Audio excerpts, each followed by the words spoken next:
चोपड़ा जैन, ये एक critical and surgical disease specialist है। पर इतना ही नहीं, इनका जो क्लिनिक है उसका नाम अद्भुत है। तो मैं आपसे भी जानना चाहूंगी कि आप अपने क्लिनिक का नाम बताइए और ये भी बताइए कि उसको कैसे उसमें लाया होम्योपैथी। जी बिल्कुल, जैसा कि दोस्तों मेरा नाम है डॉक्टर अर्पित चोपड़ा जैन। मैं एमडी हूँ होम्योपैथी से और critical and surgical disease specialist के नाम से मैं काम कर रहा हूँ मॉडर्न होम्योपैथी सिस्टम के नाम से। और मेरी क्लिनिक का नाम है आरोग्य super speciality modern homeopathic clinic, जो कि बहुत बड़ा नाम है। और इसके पीछे हमारा एक उद्देश्य भी है कि इस नाम के पीछे हमने जो काम किया है उसको हम चरितार्थ कर सके और उसको हम प्रूविंग में भी दिखाया जा सके, ऐसा हमने काम किया है। तो कहीं ना कहीं दोस्तों उसमें चूंकि नाम है आरोग्य, तो आरोग्य का मतलब होता है किसी की जनरल हेल्थ के लिए हम फिजिकली, मेंटली और सोशल वेलबींग के लिए जो हम काम कर रहे हैं उसको हम पूर्ण रूप से करने की कोशिश करें। तो आरोग्य का मतलब है physical, mental and social wellbeing, जो कि WHO की डेफिनेशन है, जिसको हम पूरा करने की कोशिश करते हैं कि जब हम किसी पेशेंट को ठीक करते हैं तो फिजिकली तो ठीक होता ही है, साथ में जब वो ठीक होता है उसकी फिजिकल कंप्लेंट सब दूर होती है तो वो मेंटली कॉन्फिडेंट होकर कहीं ना कहीं समाज में खड़ा हो पाता है। और जब वो समाज में खड़ा होता है तो कहीं ना कहीं वो भी किसी न किसी फील्ड में काम करता है, उसका वो डॉक्टर माना जाता है, उस फील्ड में उसका कुछ न कुछ जान पहचान, उसका जो परिचय होता है उससे लोगों को फायदा मिलता है। तो निश्चित रूप से उसका जो फायदा है जब हम उस पेशेंट को ठीक करते हैं तो सोशल कॉस्ट में भी उस पेशेंट के परिवार को और कहीं ना कहीं लोगों को और दूसरे जो लोग हैं उनसे जो जुड़े हैं उनको जरूर मिलता है। तो इसीलिए हमारा क्लिनिक का पहला नाम हमने रखा आरोग्य। अब चूंकि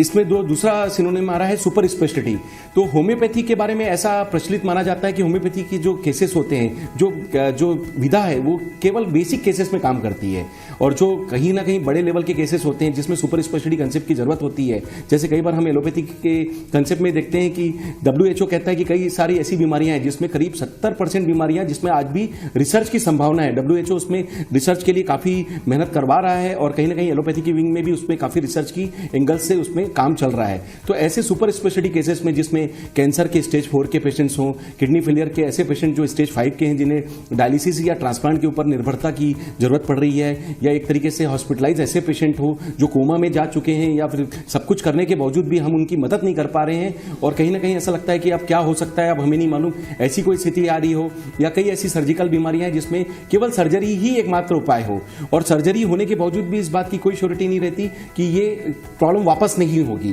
तो ऐसे कई सर्जिकल केसेस के ऊपर या फिर कई ऐसे प्रॉब्लम्स हैं जो लाइफस्टाइल के साथ जुड़े रहते हैं, जिसमें हम जीवन भर दवाई खाने के लिए प्रतिकूलता के साथ जीवन जीते हैं और ये कहा जाता है कि इसको जीना ही पड़ेगा, तो इस बीमारी के साथ जीना पड़ेगा। तो ऐसी कोई स्थिति के साथ, तो ऐसी कई बीमारियों के लिए और जो 300 प्रकार की बीमारियां हैं जिसमें हम लोग काम कर रहे हैं, और खास करके क्रिटिकल और सर्जिकल केसेस के लिए जब हम काम करते हैं तो इसलिए हमने अपने क्लिनिक में इसका नाम दिया है सुपर स्पेशलिटी। और एक बहुत बड़ी बात जो आप कहने जा रहे हैं कि होम्योपैथी चूंकि जर्मनी में ओरिजिन हुआ था, जो कि क्लासिकल होम्योपैथी के नाम से जाना जाता है, जिसमें हम ज्यादातर जो बेसिक केस अभी हमने जो बात की उसमें हम काम करते हैं स्किन, हेयर या जो सप्लीमेंट्री जो इस टाइप के केसेस जिसमें ज्यादा अभी तक होम्योपैथी को हम देख रहे हैं। और चूंकि हमने एक कंसेप्ट चेंज किया, कंसेप्ट चेंज करने के लिए हमको होम्योपैथी को सुपर स्पेशलिटी लाने के लिए कुछ नया करने की जरूरत थी, इसलिए इस कंसेप्ट का नाम दिया जो हमने एग्रेसिव ट्रीटमेंट करके, बिना परहेज का, बिना साइड इफेक्ट का, नेचुरल और सेफ ट्रीटमेंट करके जो दुनिया के लिए एक नया एक कंसेप्ट जो लॉन्च किया, इसके लिए इस कंसेप्ट का नाम दिया है super speciality modern homeopathy. Super speciality modern homeopathy, इस तरीके से मेरा जो क्लिनिक का नाम है पूरे तरीके से आरोग्य super speciality modern homeopathy clinic, जो कि इंदौर में स्थित है, जिसके माध्यम से हम लोगों को सेवाएं दे रहे हैं और होम्योपैथी की भविष्य की होम्योपैथी के रूप में हम एक नई पहचान बनाने की कोशिश भी कर रहे हैं। और हमारी पूरी कोशिश है कि जो हमारा एक बनाया हुआ सिस्टम है जिसमें हम आगे जाकर दुनिया को, WHO को एविडेंस बेस्ड सिस्टम दे सकें। एविडेंस बेस्ड सिस्टम का मतलब होता है कि हम जो भी काम कर रहे हैं उसको हम प्रूविंग में दिया जा सके। जैसा कि मैम अभी चल रहा है कि होम्योपैथी के बारे में कई देशों में ये चल रहा है कि होम्योपैथी शायद स्लो सिस्टम है या फिर प्लेसिबो इफेक्ट आ रहा है। तो प्लेसिबो इफेक्ट का मतलब उनका कहना यह है कि चूंकि होम्योपैथी की दवाइयों में केमिकल नहीं होता तो ये सेफ सिस्टम तो है, बट इसका रिजल्ट हम कैसे माने जब तक हम किसी को डॉक्यूमेंट्री फॉर्म में या एक एविडेंस बेस्ड सिस्टम पे ना देख पाए। तो प्रूफ चाहिए होता है। तो WHO का जो क्राइटेरिया है बिल्कुल हम उसको पूर्ति करने के लिए हम उसी दिशा में काम कर रहे हैं। करीब 3000 से ज्यादा पेशेंट्स की प्री एंड पोस्ट रिपोर्ट जो कि एविडेंस बेस्ड सिस्टम के माध्यम के से हम लोगों को बताने की कोशिश करते हैं, जो कि मेरे YouTube के चैनल पर जाकर या फिर मेरी वेबसाइट के माध्यम से आप उनको प्री एंड पोस्ट रिपोर्ट और जो पेशेंट के एक्चुअल फीडबैक्स हैं उसको हम देख सकते हैं, समझ सकते हैं और निश्चित रूप से उसकी तुलना भी कर सकते हैं। और वो लोगों के लिए अवेलेबल स्टैटिस्टिक्स अवेलेबल करके दे रहे हैं कि ऐसे नहीं है कि होम्योपैथी सिर्फ प्लेसिबो का काम करेगा या धीरे धीरे एक्ट करेगा। ये एक्चुअल में काम करता है। तो जैसे आपने कहा कि ये होम्योपैथी जर्मनी में इसका आविष्कार हुआ था और आपके जो क्लिनिक के नाम में है मॉडर्न होम्योपैथी, तो आपने कैसे और क्या किया है कि ये जो होम्योपैथी है जर्मनी से उसको अब हम मॉडर्न होम्योपैथी कह सकें? जो होम्योपैथी आई थी वो क्लासिकल होम्योपैथी थी, जिसे हम बेसिक होम्योपैथी के नाम से जानते हैं, या पूरी दुनिया में अभी भी वही एस्टेब्लिशमेंट के रूप से देखा जाता है। लेकिन चूंकि जैसा कि सभी फील्ड में रिसर्च होता है और मेरा रिसर्च में काफी अच्छा अनुभव भी रहा है, इवन मैं एलोपैथी के साथ भी जुड़ा हूं। मेरे खुद के घर में 19 एलोपैथिक डॉक्टर्स हैं और I and B specially sent to homeopathy. तो कहीं ना कहीं उनका भी एक विजन था कि होम्योपैथी में अगर कुछ करना है तो कुछ अलग करने की कोशिश किया जाए। तो जो अभी तक नहीं हुआ है हम उससे कुछ अलग करने के लिए एक रिसर्च बेस्ड सिस्टम, जो कि मैंने बताया कि एविडेंस बेस्ड सिस्टम के रूप से हम जब इन्वेंट कर रहे हैं, तो कहीं ना कहीं उसकी जो कोशिश है उसके लिए हमने जो काम किया है, तो कहीं ना कहीं जो जर्मनी से जो चीज आई थी उसमें चेंजेस करने की बहुत ज्यादा जरूरत थी, क्योंकि 200 साल पुराना सिस्टम था जो उन्होंने इन्वेंट किया, जो डॉक्टर हेनीमन के नाम से हमें इंडिया में हमें जो जैसा कि पढ़ने में आया हम लोगों को बताते हैं या हम उसको प्रैक्टिस कर रहे थे। लेकिन जो पेशेंट्स हैं वो आज के डेट के पेशेंट्स हैं, जो अभी के कई सारे कंडीशन के साथ जो हमारे से अप्रोच करते हैं। और ज्यादातर चूंकि मैं जिस केसेस में काम करता हूं वो लगभग वो केसेस होते हैं जो कहीं ना कहीं एक तरीके से होपलेस वाली स्थिति में होते हैं, या कह सकते हैं कि एलोपैथिक सिस्टम से या अन्य सिस्टम से जब वो फेलियर वाली अवस्था में आ जाते हैं या उनके पास कोई विकल्प नहीं होता, वो कहते हैं कि ईश्वर को याद किया जाता है, ऐसी कोई स्थिति आ जाती है। वहां पर अगर हमें काम करना है तो निश्चित रूप से फिर तो हमें फिर कुछ वो करना होगा जो शायद हो सकता है कि अभी तक सोचा ही नहीं गया हो या लिखा ना हो। इसलिए इसके लिए एक रिसर्च बेस्ड कंसेप्ट को जो हमने डेवलपमेंट किया है उसको एविडेंस बेस्ड सिस्टम पे वेरीफाई किया है, और कहीं ना कहीं उसका डॉक्यूमेंट्री जो एविडेंस है हमने जो दिया है उसके आधार पर हमने इस सिस्टम का नाम दिया है सुपर स्पेशलिटी मॉडर्न होम्योपैथी, जो कि इंडिया से हम लॉन्च कर रहे हैं। क्योंकि इंडिया में जो होम्योपैथी आई थी वो इंपोर्टेड होम्योपैथी है, और अब हम जो बताने जा रहे हैं वो इंडिया में चूंकि ब्रेन पावर बहुत है, हमारे पास बहुत ज्यादा एनालिसिस करने का क्षमता है, और इंडिया में बहुत ज्यादा होम्योपैथी के डॉक्टर्स भी प्रैक्टिस कर रहे हैं। पर उन आपके चैनल के माध्यम से या आपके माध्यम से मैं एक मैसेज देना चाहूंगा कि होम्योपैथी जब सेफ सिस्टम है तो अब इसको जरूरत है एविडेंस बेस्ड फास्ट सिस्टम के रूप में अप्रोच लाने की।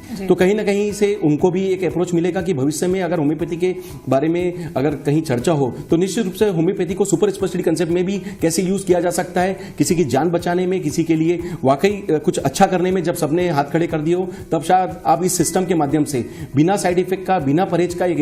एग्रेसिव ट्रीटमेंट देकर, किसी को फास्ट अप्रोच देकर, अगर उनकी समय को बचाकर अगर आप किसी को ठीक कर सकते हैं तो निश्चित रूप से इसका फायदा विश्व को भी मिलेगा, इंडिया को भी मिलेगा, और इंडिया से जो नाम बाहर जाएगा तो भविष्य के होम्योपैथी के रूप से निश्चित रूप से भारत का नाम आगे जरूर जाएगा। तो मैं यही पूछना चाहूंगी कि आप जैसे सर्जिकल डिजीज स्पेशलिस्ट हैं और हमारा यही मानना है या यही सबके विचार होते हैं कि होम्योपैथी में सर्जरी तो होती नहीं है लेकिन उसकी ट्रीटमेंट जरूर होती है। तो क्या आपने देखा है आपके जो प्रैक्टिस में कि जो जिसे सर्जरी की जरूरत है वो होम्योपैथी,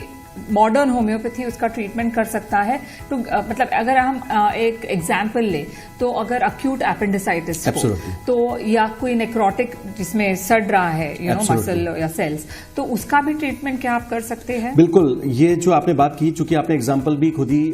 पूछा है, और एक्यूट एपेंडिसाइटिस के बारे में अगर हम माने तो निश्चित रूप से एक मेडिकल इमरजेंसी में माना जाता है। जब एक्यूट एपेंडिसाइटिस का पेन होता है तो पेशेंट काफी तकलीफदेह स्थिति में होता है, और सर्जन्स के लिए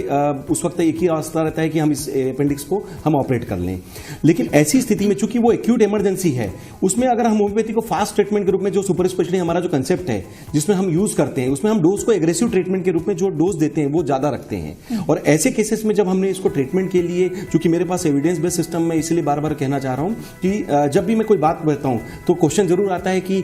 हम इसे कैसे माने या कैसे समझें, या इसको कैसे एस्टेब्लिशमेंट के रूप में समझें, या ऐसा हम किसे बताएं कि इसको यूज किया जा सके इस पर्टिकुलर ट्रीटमेंट के लिए। तो कहीं ना कहीं आपका पास जो स्ट्रांग डेटा होता है वो आपको बहुत सपोर्ट करता है, और पूर्व के जो अनुभव कहते हैं वो कहीं ना कहीं आपको सपोर्ट करने के लिए हेल्प करते हैं। तो मेरे पास जो 3000 पेशेंट का डेटा है उसमें से एक्यूट एपेंडिसाइटिस के जो केसेस हैं जिन्होंने ठीक होकर अपनी प्री एंड पोस्ट रिपोर्ट दी है, तो निश्चित रूप से हम उसके आधार पर कह सकते हैं कि उन्होंने निश्चित रूप से अपनी पूरी सर्जरी बचाई, बिना किसी चीरफाड़ के अपना ट्रीटमेंट को पूरा किया, और आज भी वो बिना किसी दवा के, बिना किसी साइड इफेक्ट के ट्रीटमेंट के वो अपना स्वस्थ जीवन जी रहे हैं, बिना किसी सर्जरी के। तो ये जो एक्यूट एपेंडिसाइटिस है, चूंकि मेडिकल इमरजेंसी थी, हम इसको एक्यूट फॉर्म में डील करते हैं, इसलिए हमने डोज ज्यादा रखा। ऐसे ही अगर हम बात करें, चूंकि आपने क्वेश्चन भी यही पूछा है कि सर्जिकल केसेस में हम कैसे होम्योपैथी को हम मानते हैं कि कैसे अच्छा काम कर सकता है, तो होम्योपैथी के बारे में शुरू से ये प्रचलित में है कि होम्योपैथी सर्जरी बचाने के लिए काम करती है। बस एक ही माइनस पॉइंट था कि होम्योपैथी का जो काम है वो स्लो था। तो हो सकता है कि किसी के पास 5 बूंद 5 गोली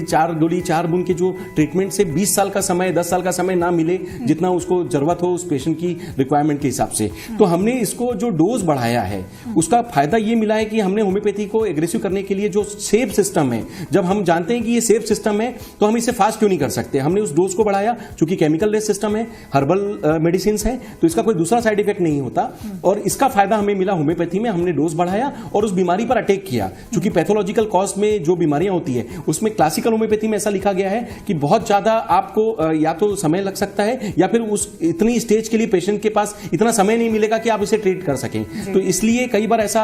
सुनने में आता है कि होम्योपैथी में इस तरीके के ट्रीटमेंट कई बार अवॉइड कर दिए जाते हैं या फिर पेशेंट्स का ट्रस्ट फैक्टर जो नहीं बन पाता, इसके लिए लोग इससे विमुख हो जाते हैं और वो एक्यूट जो कंडीशन दिखती है या फिर एक तरीके से क्रिटिकल सिचुएशन दिखती है उसके लिए सर्जरी प्रीफर कर देते हैं। पर मेरा एक कहना है कि चूंकि हम बीइंग अ डॉक्टर अगर किसी भी दवा से दोस्तों आपके चैनल के माध्यम से मैं ये मैसेज देना चाहूंगा कि अगर हम किसी भी दवा से अगर अपने शरीर की चीर फाड़ बचा सकें और एक्यूट फॉर्म में या फिर हम स्पीड में फास्ट ट्रीटमेंट लेकर भी इसको बचा सके तो हम उस दवा का सेवन जरूर करें। चाहे वो एलोपैथी सिस्टम से भी अगर हम किसी दवा से अगर किसी की सर्जरी बचा सकते तो हम लेते हैं, तो उसी की जगह अगर अपन एलोपैथी में अगर उसका ट्रीटमेंट नहीं हो रहा है और अगर वो होम्योपैथी में आता है तो स्लो की जगह आप super speciality modern homeopathy treatment का उपयोग जरूर करें। हमें पूरा विश्वास है कि जो एग्रेसिव ट्रीटमेंट का जो हमारा नया कंसेप्ट है जो कहीं ना कहीं लोगों की जान बचा रहा है, सर्जरी बचा रहा है, ऐसे काफी सारे लोगों का डेटा है। चाहे आप ब्रेन ट्यूमर के बारे में जाके देखें जिसमें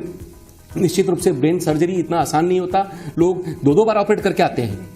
और ऐसे केसेस में हमने बिना सर्जरी ब्रेन ट्यूमर को केवल modern homeopathy super speciality concept treatment के माध्यम से उन गठानों को डिसॉल्व किया है। गॉल ब्लैडर का स्टोन जिसमें हम कह सकते हैं कि बिल्कुल कोई जगह ही नहीं होती कि स्टोन को निकाला जा सके, आपको सिर्फ ऑपरेशन पे जाना पड़ता है और जितना मैं जानता हूं कि इसमें लगभग अधिकतर डॉक्टर्स का सजेशन होता है कि तुरंत ऑपरेट किया जाए। तो ऐसे केसेस में भी हम उस गॉल ब्लैडर के स्टोन को उस कैविटी में डिसॉल्व करते हैं। जब हम कैविटी में डिसॉल्व कर लेते हैं तो निश्चित रूप से वो जो स्टोन है फॉर्मेशन है वो जूस के फॉर्म में वो वहां से डाइल्यूट होकर निकल सकता है, ना कि स्टोन के फॉर्म में। इस कंसेप्ट के आधार पर हम होम्योपैथी से वो काम करते हैं और लोगों की गॉल ब्लैडर की जो ऑपरेशन है उसको हम बचा पाते हैं और वो स्टोन को भी डिसॉल्व करके नेचुरल जीवन वो जी सकते हैं। ठीक इसी तरीके से कोई बच्चेदानी में गठान हो, एक महिला के रूप में ओवरी में कोई सिस्ट हो या फिर फाइब्राइड हो, इस तरीके की कोई ऐसी स्थिति है जिसमें उसका खुद का एक सम्मान भी कहीं ना कहीं दांव पे लग जाता है कि हम इसे ऑपरेट करने का अगर बोल देते हैं तो निश्चित रूप से उसके लिए भविष्य की बहुत सारी चिंताएं होती हैं। अब मैम खुद ही एज ए बिंग फीमेल समझती हैं कि जो हार्मोन चेंजेस होते हैं भविष्य के लिए बहुत सारे, जब हम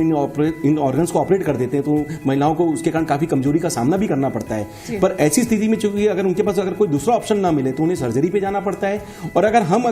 modern homeopathy super speciality concept treatment के माध्यम से अगर उन फाइब्राइड्स को डिसॉल्व कर देते हैं, ओवेरियन सिस्ट को डिसॉल्व कर देते हैं और एक तरीके से अगर फैलोपियन ट्यूब ब्लॉकेजेस ऐसी कोई स्थिति आती है कुछ जो इनफर्टिलिटी के केसेस में देखें, इसको हम नेचुरल तरीके से उस स्पिलेज को हम ओपन कर लेते हैं। तो निश्चित रूप से कहीं ना कहीं ऐसे केसेस में जो हमारे एविडेंस बेस्ड सिस्टम में हमारे पास काफी सारे पेशेंट्स की रिपोर्ट्स हैं जिसको आप देख सकते हैं हमारे चैनल और यूट्यूब के माध्यम से और कहीं ना कहीं वेबसाइट पर भी इनकी रिपोर्ट्स हैं। तो निश्चित रूप से आपको कॉन्फिडेंस बढ़ता है कि अगर एक सिस्टम से भी हम किसी की दवा से अगर सर्जरी बचा सकते हैं तो इसका उपयोग करना चाहिए। और निश्चित रूप से मेरा पूरा विश्वास है कि जो हमारी दवाइयां हैं इस पर काम करती है और लोगों की सर्जरी बचाने में हेल्पफुल भी साबित हो रही है। जी जी जरूर जरूर। ये भी हमने देखा है कि आप ऑनलाइन और आमने सामने हजारों पेशेंट्स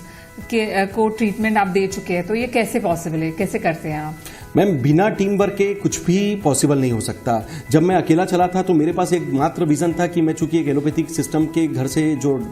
मायने रखता है 19 एलोपैथिक डॉक्टर्स का जो घर है उससे आया था, तो कहीं ना कहीं मेडिकल नॉलेज मेरे पास था। मैंने हॉस्पिटल्स में काम किया, मैंने क्लिनिकल रिसर्च में काम किया, तो मुझे उसका अनुभव भी मिला और एक मुझे खुद का एक विजन था कि इन सब करने के बावजूद भी अगर मैं अपनी फील्ड में होम्योपैथी में कुछ करना चाहता हूं तो मुझे कुछ अलग तो करना पड़ेगा। तो जब मैंने इसका डॉक्यूमेंट्री सिस्टम पे जब एविडेंस सिस्टम चालू किया तब मैं अकेला चला था। पर आज के डेट में चूंकि हम इस सिस्टम को चूंकि एविडेंस बेस्ड सिस्टम बना रहे हैं, लोगों को पता चल रहा है, तो कहीं ना कहीं लोग अप्रोच करते हैं। करीब 19 देशों का ट्रीटमेंट आज के डेट में हम इस ऑनलाइन प्लेटफॉर्म में जो हमारे चैनल के माध्यम से लोगों को पता चलता है, यूट्यूब के माध्यम से कहीं ना कहीं लोग ले रहे हैं। और इस चीज को मैनेज करने के लिए बिना टीम वर्क का कुछ भी पॉसिबिलिटी नहीं होता। तो मेरे खुद के 14 लोगों की जो हमने एक टीम बनाई है, इंदौर में मेरा क्लिनिक है जिसमें करीब 8 डॉक्टर्स हैं जो इस टीम में मेरे साथ मेरा सपोर्ट करते हैं, जो पूरा ऑनलाइन केस टेकिंग लेकर और मुझसे उनसे डिस्कस करके जब मैं पेशेंट से बात करता हूं तो उनका जो हम मेडिसिन प्लान करते हैं, जो हम फास्ट ट्रीटमेंट बिना साइड इफेक्ट का, बिना परहेज का, नेचुरल और एग्रेसिव ट्रीटमेंट प्लान करते हैं, उसको कुरियर से माध्यम से भेजने में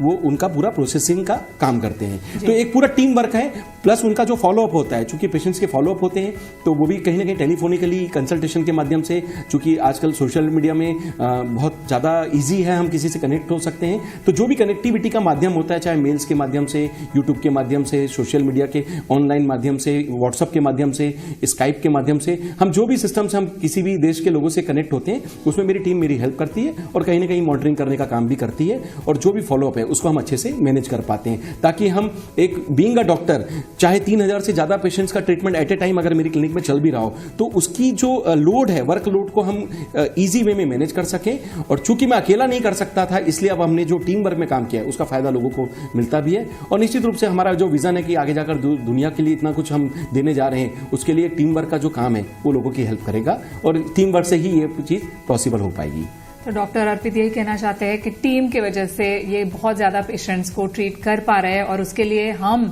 आपसे धन्यवाद मानते हैं, धन्यवाद करते हैं कि आप हेल्थ को इतना अच्छे तरीके से सबको दे रहे हैं, ये गिफ्ट दे रहे हैं, जो बहुत डिफिकल्ट डिजीजेस है, इलनेसेस है, उनको ट्रीट कर पा रहे हैं आप मॉडर्न होम्योपैथी के माध्यम से। तो आप यहाँ पर आए, हमें मॉडर्न होम्योपैथी में थोड़े से इंसाइट्स दिए, इसके लिए बहुत बहुत शुक्रिया। Thank you. Thank you. Thank you.